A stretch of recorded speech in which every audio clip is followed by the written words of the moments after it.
Levens Hall is a grand old manor house standing near the village of Levens, about 5 miles south of Kendal in Cumbria. It sits among rolling parkland and quiet woodland, a place where history seems to echo through the gardens and stone walls. The earliest part of the house began life as a simple pile tower, built by the Redmond family around 1350. In those days, such towers were meant for defence. Small, strong fortresses that could protect families from raiders travelling through the borderlands. Over time, the peaceful settings of Levens replaced the need for defence, and the family home began to grow. In the Elizabethan era, the Bellingham family took ownership and expanded the house into the fine manor we see today. They added elegant rooms, tall chimneys, and grand staircases, filling the house with the craftsmanship of their time. Much of the fine wood panelling and plasterwork still survives, standing as a proud reminder of the Bellinghams' work. But the Bellinghams' fortunes eventually changed. In 1689, they sold Levens Hall to Colonel James Graham, sometimes written as Graham, who was the keeper of the privy purse to King James II. Graham made further changes, improving and enlarging the house once again. His son, Henry Graham, later became a Knight of the Shire for Westmoreland. During their time, Levens Hall grew from a country estate into something of real distinction, with grand rooms, manicured gardens, and an air of quiet power. In the 19th century, more alterations were made, but the original character of the house remained. The hall passed through several families, including the Howards, before eventually coming into the hands of the Bagot family in the late 1800s. They remain the owners today.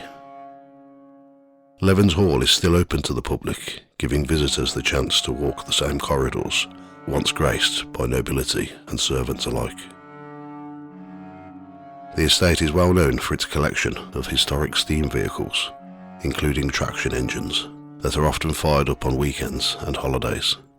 But its greatest attraction is perhaps the extraordinary Topiary Garden, one of the oldest and most famous in the world. It was first created by Guillaume Beaumont, a French gardener who had previously worked for King James II and designed parts of the gardens at Hampton Court. Between 1689 and 1712, Beaumont carefully shaped hundreds of trees and edges into fantastic forms, many of which still survive almost unchanged. The surrounding deer park, now home to black fallow deer and Bagot goats, was also laid out under his direction. Over the years, Levens Hall has seen its fair share of recognition.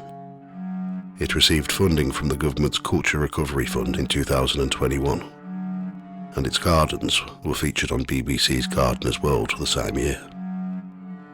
The house even served as Baskerville Hall in the BBC's 2002 version of The Hound of the Baskervilles. Yet for all its beauty and heritage, Levens Hall is not remembered only for its fine gardens and grand architecture. Beneath its calm appearance, stories have persisted. Strange tales that refuse to die.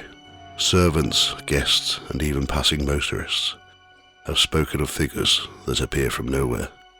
Sounds that echo through empty rooms, and shadows that move when no one is there to cast them. But behind the calm beauty and polished history of Levens Hall lies another story, one seldom told in daylight. Beneath the grand ceilings and among the clipped yew trees, old superstitions whisper on the wind. Servants once spoke in hushed voices of ghostly figures drifting through the gardens, and travellers along the road reported seeing pale shapes on misty nights. Over time, these stories have woven together into a legend, a tale of curses, ghostly women, and restless spirits that refuse to leave the hall in peace.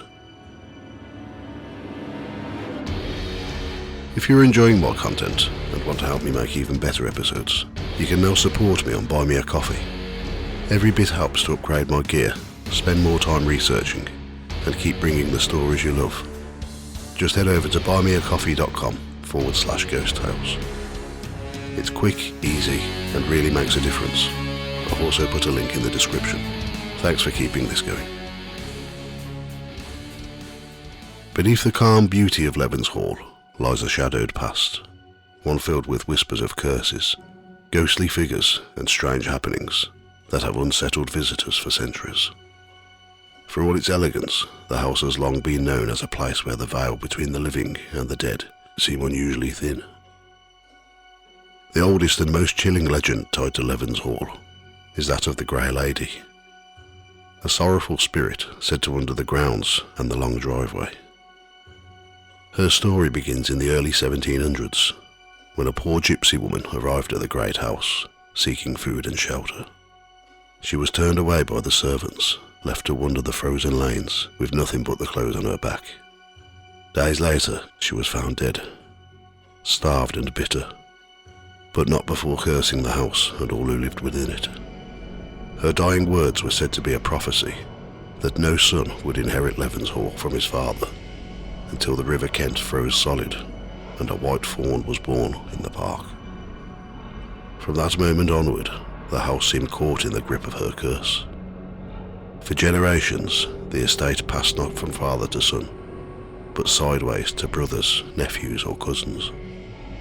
Families came and went, but never in the way tradition dictated. The curse appeared unbreakable. Then, in 1896, something remarkable happened. A white fawn was born in the park, a rare and almost spectral sight among the dark herd of fallow deer. That same winter, the River Kent, which seldom freezes, even in the coldest months, turned to solid ice. And in that very year, a son was born into the family for the first time in living memory. The coincidences were too powerful to ignore, and locals whispered that the Grey Lady's curse had finally been lifted. Yet the lifting of the curse did not bring peace. The Grey Lady herself has continued to appear. Her ghostly figure often seen gliding through the misty gardens or along the tree-lined drive. Motorists on the nearby A6 have spoken of a pale woman suddenly stepping into the road before vanishing into thin air. Those who see her describe her as a sorrowful figure, dressed in old-fashioned grey garments, her face pale and distant, as if she is forever searching for something lost to time.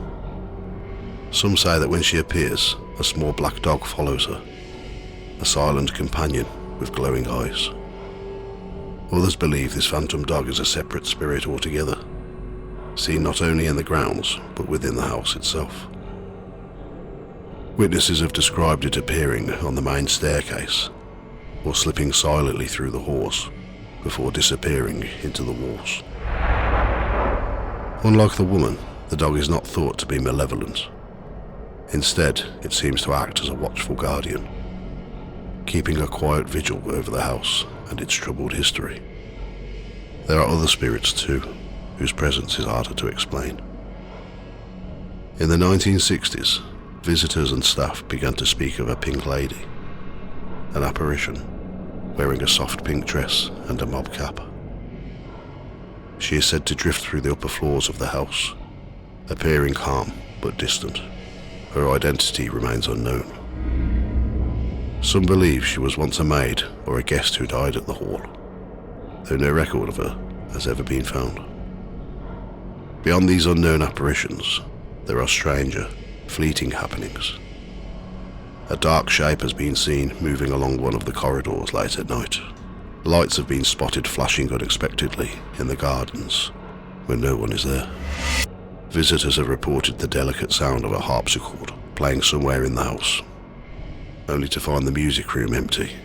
Others have glimpsed figures, a man with a stick, a woman holding a child, vanishing before their eyes as if they were made of smoke. But perhaps the most enduring belief surrounding Levens Hall is that of the Luck of Levens, a legend tied to the pale fallow deer that roam its park. The birth of a white fawn is said to foretell great change or fortune for the family, yet to harm one of these rare creatures is to invite disaster. One former owner once dismissed the legend as nonsense and ordered a white buck to be shot. His gamekeeper refused, but another man carried out the order. The punishment was swift. Misfortune fell upon the estate. The hall changed hands twice, servants lost their work, and rumours spread that the curse of the white deer had returned. The stories of the Grey Lady, the White Fawn, and the Phantom Dog have become part of the very soul of Levens Hall, as much a part of its identity as the ancient yew trees and oak panels. On still nights, when the mist settles over the gardens and the deer move quietly through the park, locals say you can feel the weight of centuries pressing down on the land. The hall may be peaceful by day, but after sunset, it belongs to its ghosts. And so Levens Hall stands, proud, beautiful, and haunted.